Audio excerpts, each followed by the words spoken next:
Aren't you tired of those same old scenes? Wouldn't you like to ride to someplace new? Let me show you how.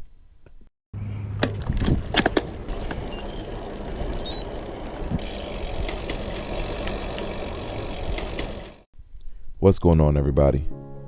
People have been asking me, where do I find my routes and where do I find the places that I ride? And before I get into it, I'd like to say one of the things that kill motivation and your motivation to ride is when things become routine. Always try to switch it up and keep things fresh.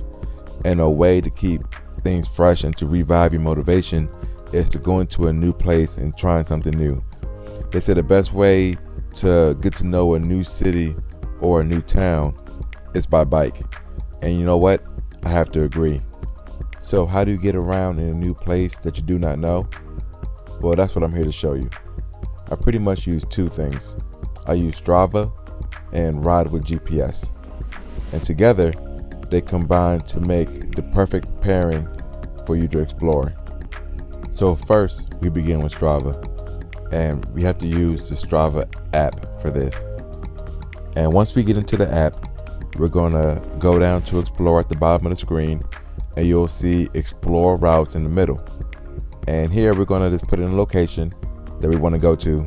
For this example, we're gonna use Times Square, New York. So we type in Times Square, and it's gonna pull up in the middle of Times Square. And here you see it's already preset to 20 miles up top. Let's go ahead and change that. Let's say we wanna do a 30-mile ride. So we'll go ahead and select 30 miles, and it's gonna bring up the suggested routes. And with that, it's gonna give us a couple of options. Here we see 3 different options that are roughly around 30 miles with the elevation. So we'll select one and we'll go ahead and save it, and it will save that route onto our Strava app. So once it is saved, it will save onto our Strava account.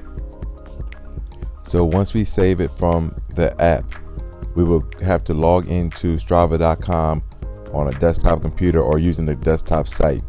And here we'll pull up the route that we just saved. Once it's pulled up, we will select Export GPX file. So once we select that, it will take the file and it would ask us to download it to our computer or to our cell phones or tablets, whatever we're using. Once we download it, we're going to go ahead and switch over to Ride with GPS. Now this is the Ride with GPS desktop site. Here we will import existing files. We will upload a file and look for the file we just saved on Strava. Here we'll select our file and we'll go ahead and upload it to Ride with GPS. The reason we need this is because Strava doesn't give us the cues for turn-by-turn directions. So we have to upload the file to Ride with GPS, and we'll select the trace button that's over here to the bottom right. Once trace is selected, we will go ahead and auto trace it. And this will give us the cues so we can know our turn-by-turn directions for this route, which is key since we are not familiar with this area. So this does take about 2 minutes or so, depending on the length of the route. But as you see on the left-hand side, we now have the cues for the turn-by-turn directions for our route. So now that we have the cues, we can go ahead and save this file. Once we save, we will select Send to Device, and here is where you will select if you want to send it to an iPhone, an Android phone, your Garmin Edge bike computer, or Wahoo bike computer, or other devices that it's compatible with. And once that's uploaded, you're done. You're ready to ride.